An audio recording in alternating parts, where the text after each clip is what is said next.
क्या आप जानते हैं हाई कोर्ट के जजों की नियुक्ति कैसे होती है? रिट पावर्स क्या हैं? ये इतनी जरूरी क्यों है? डिस्ट्रिक्ट कोर्ट और सबऑर्डिनेट कोर्ट्स कैसे काम करती हैं? तो इन सभी सवालों के जवाब हम आज की वीडियो में जानेंगे। Hello everyone, today's constitution part number 6 chapter 5 and 6। Chapter 5 आपका राज्यों के उच्च न्यायालय से रिलेटेड है। ये video SSC, DU exam, UPSC exam, कोई भी कॉम्पिटेटिव एग्जाम या जुडिशरी एग्जाम के लिए बहुत ज़्यादा जरूरी रहने वाली है, तो इसलिए इस वीडियो को लास्ट तक जरूर देखिएगा। तो आज हम जानेंगे चैप्टर नंबर 5, जिसमें आपके high court of the state यानी कि राज्यों के उच्च न्यायालय से संबंधित है, जिसमें आपके आर्टिकल 214 से 231 तक आते हैं। आर्टिकल 214 आपका क्या कहता है? तो आर्टिकल नंबर 214 आपका राज्यों का एक उच्च न्यायालय होगा, यानी कि हर एक राज्य का एक हाई कोर्ट होगा, या फिर कुछ राज्यों को मिलाकर एक साझा, एक कंबाइंड हाई कोर्ट भी बनाया जा सकता है। जैसे कि पंजाब और हरियाणा का कॉमन हाई कोर्ट है चंडीगढ़। आर्टिकल नंबर 215 आपका कोर्ट ऑफ रिकॉर्ड्स है। हाई कोर्ट जो है वो कोर्ट्स ऑफ रिकॉर्ड्स रखता है, यानी कि जो भी रिकॉर्ड्स हैं वो यहाँ पे बहुत ज्यादा सुरक्षित हैं इनके अंतर्गत।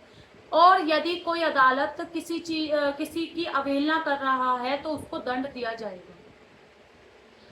अगला आर्टिकल नंबर 216 आपका किससे रिलेटेड है? हाई कोर्ट की संरचना से रिलेटेड है। हाई कोर्ट में क्या होगा? चीफ जस्टिस होंगे और अन्य जजेस होंगे। जजेस की जो संख्या है, पदों की जो संख्या है, वो कौन तय करेगा? तो राष्ट्रपति तय करेगा।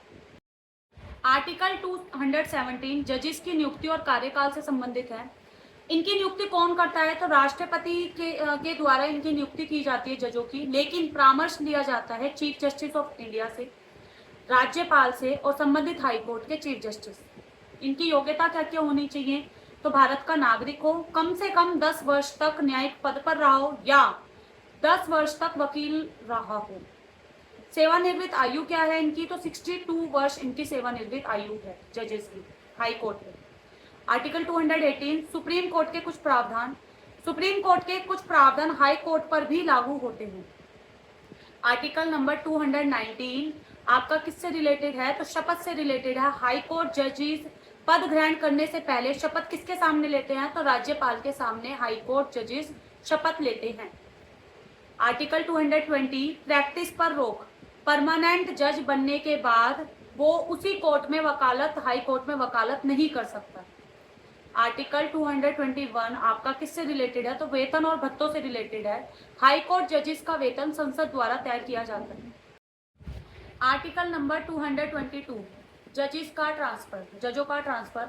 यदि राष्ट्रपति हाई कोर्ट जज को दूसरे हाई कोर्ट में ट्रांसफर कर सकता है, लेकिन उसे सीजेआई यानी चीफ जस्टिस ऑफ इंडिया से परामर्श लेना आवश्यक होगा। Article number 223 acting chief justice. राष्ट्रपति एक्टिंग चीफ जस्टिस को नियुक्त कर सकता है यदि चीफ जस्टिस का पद खाली हो तो। आर्टिकल नंबर 224 आपका किससे रिलेटेड है? तो अतिरिक्त जजों की नियुक्ति कर सकते हैं। काम बढ़ने पर राष्ट्रपति अतिरिक्त जजों की नियुक्ति कर सकते हैं। आर्टिकल नंबर 224A रिटायर्ड जजों को बुलाना। काम बढ़ने पर रिटायर्ड हाई कोर्ट के रिटायर्ड जज को बुलाया जा सकता है। आर्टिकल नंबर 225 पुराने हाई कोर्ट की शक्ति। पुराने हाई कोर्ट की शक्ति लागू रहेगी जब तक संसद उसमें कोई बदलाव ना कर दे। आर्टिकल नंबर 226 हाई कोर्ट के पास रिट जारी करने की शक्ति है। हाई कोर्ट 5 रिट जारी कर सकता है। ये सबसे महत्वपूर्ण आर्टिकल है। जैसा कि हमने आर्टिकल नंबर 32 में 5 रिट के बारे में जाना था, परम आदेश, बंदी प्रत्यक्षीकरण, निषेध, अधिकार प्रेषा, ऐसे ही हाई कोर्ट के पास भी 5 रिट जारी करने की शक्ति है।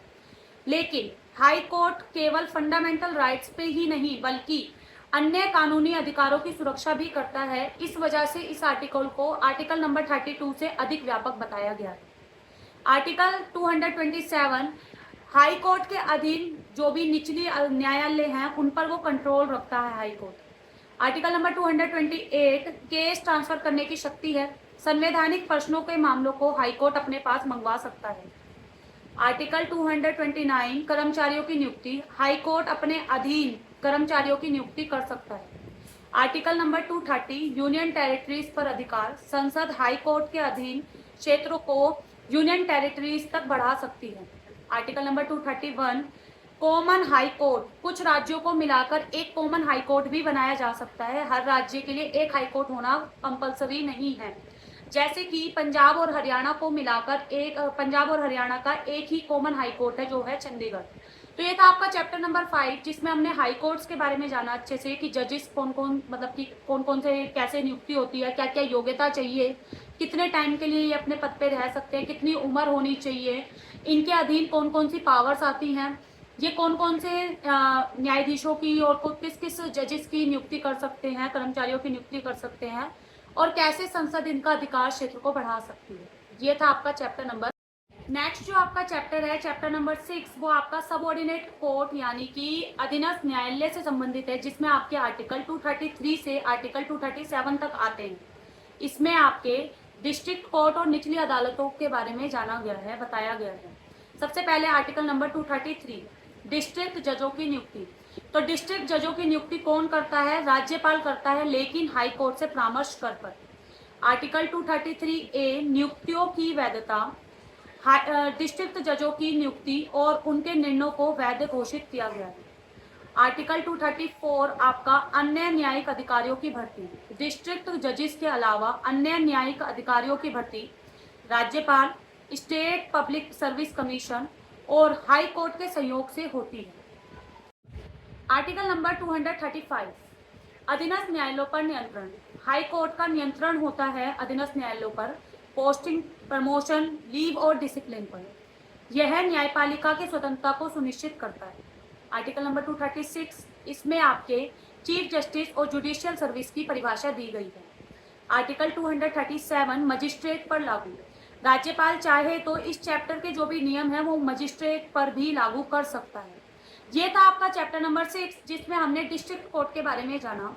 आज आपका पार्ट नंबर 6 कंप्लीट होता है, जिसमें इस चैप्टर में, इस पार्ट में हमने डिटेल में समझा कि राज्यों में मुख्यमंत्री, गवर्नर कैसे कैसे चुने जाते हैं, कैसे इनकी नियुक्ति होती है, कौन ज्यादा वास्तविक शक्तियों का प्रधान होता है, किसके पास संवैधानिक शक्तियां होती हैं, हाई कोर्ट में कौन कौन होता है, उनकी नियुक्ति कैसे की जाती है, इनके पद ग्रहण करने की शपथ क्या है, शर्तें क्या क्या होनी चाहिए, और हमने डिस्ट्रिक्ट यानी कि जो निचली अदालतें हैं उनके बारे में भी बहुत डिटेल में सारे आर्टिकल्स को कवर करा है। तो आज की वीडियो के लिए इतना ही।